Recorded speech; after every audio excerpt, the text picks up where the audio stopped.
नमस्कार दोस्तों। पिछले कुछ दिनों से हम न्यूज़ चैनल और दूसरे सोशल मीडिया प्लेटफॉर्म्स पर ये तस्वीरें देख रहे हैं। फार्म बिल्स क्या है? किसान इसका विरोध क्यों कर रहे हैं? फार्म बिल्स सही है या गलत? फार्म बिल्स के बारे में काफ़ी ज़्यादा कन्फ्यूजन है, तो आज की वीडियो में हम जानेंगे कि इन तीनों बिल्स में क्या है और किसान इसका विरोध क्यों कर रहे हैं। 27 सितंबर 2020 को पार्लियामेंट ऑफ इंडिया ने 3 एग्रीकल्चरल बिल्स पास किए थे। सरकार के अनुसार इस कानून से किसानों पर किसी भी प्रकार का बंधन नहीं होगा। इन सुधारों से कृषि में निवेश बढ़ेगा, किसानों को आधुनिक टेक्नोलॉजी मिलेगी और किसान अपनी उपज सीधा नेशनल और इंटरनेशनल मार्केट में बेच पाएंगे। पर किसान इससे खुश नहीं है। तो चलिए अब हम पहले इन तीनों बिल्स के बारे में डिटेल में जान लेते हैं। पहला बिल है farmers produce trade and commerce promotion and facilitation bill. इसके अनुसार अब किसान देश के किसी भी हिस्से में जाके अपनी फसल बेच सकेंगे, ऑनलाइन भी बेच सकेंगे। सरकार के अनुसार इससे किसानों को अपनी फसल के अच्छे दाम मिलेंगे।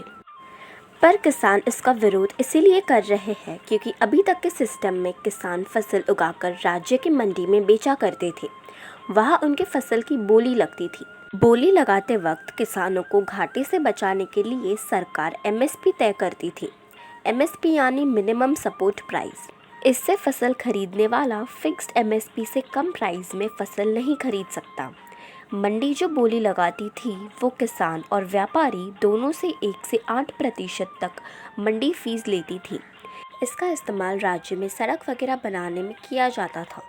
बिल के पेश होने के बाद किसान अब मंडी के बाहर फसल बेचने लगेगा तो राज्य के रेवेन्यू पर उसका फ़र्क पड़ेगा, रेवेन्यू घट जाएगा। इसके अलावा मंडी में काम करने वाले लोगों का क्या होगा?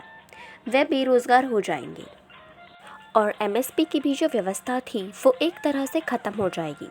ज़्यादातर किसान छोटे हैं, वो अपने फसल को राज्य के बाहर नहीं ले जा पाएंगे और उसे राज्य में ही बेचने पर मजबूर हो जाएंगे। ऐसे में एमएसपी की गारंटी ना होने पर फसल का सही दाम मिलना उनके लिए बहुत मुश्किल हो जाएगा और किसानों की परेशानी और भी ज़्यादा बढ़ जाएगी। दूसरा बिल है the farmer empowerment and protection agreement of price assurance and farm services bill. ये कॉन्ट्रैक्ट फार्मिंग का बिल है। इस बिल के अनुसार किसान अब किसी भी कंपनी के साथ कॉन्ट्रैक्ट कर सकेगा। किसान वही उगाएगा जो कंपनी कहेगी। खाद पानी का दाम कंपनी देगी। खेती का तरीका भी कंपनी द्वारा बताया जाएगा। फसल की क्वांटिटी, उसकी क्वालिटी और डिलीवरी का समय फसल उगाने से पहले ही तय हो जाएगा। इससे बिना किसी मिडलमैन के किसान अपनी फसल का दाम पा सकेगा। लेकिन इसका विरोध इसीलिए हो रहा है क्योंकि इसमें किसान अपने खेत पर दूसरे के लिए खेती करेगा। अपने ही खेत में एक तरह से वह मजदूर बन जाएगा। किसानों के साथ अगर कंपनी द्वारा कोई धोखाधड़ी हुई तो वो कानूनी तौर पे बड़ी कंपनी के आगे आसानी से हार जाएगा।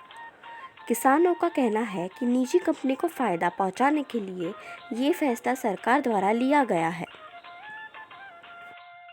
तीसरा बिल है the essential commodities amendment bill.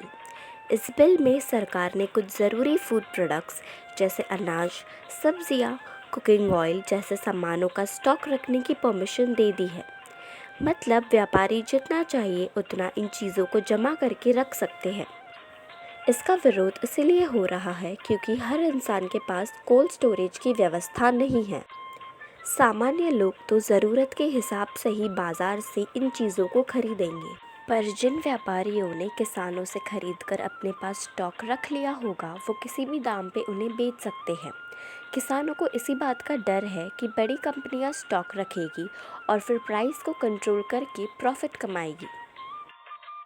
अगर हम इन सारी चीज़ों पर गौर करके अच्छे से समझने की कोशिश करेंगे तो चाहे किसान से खरीदने वाला सीधा व्यापारी हो, कॉन्ट्रैक्ट फार्मिंग कराने वाली कंपनी हो या फिर स्टॉक रखने की छूट, इन तीनों बिल्स में किसान कमज़ोर है और सामने वाला मजबूत।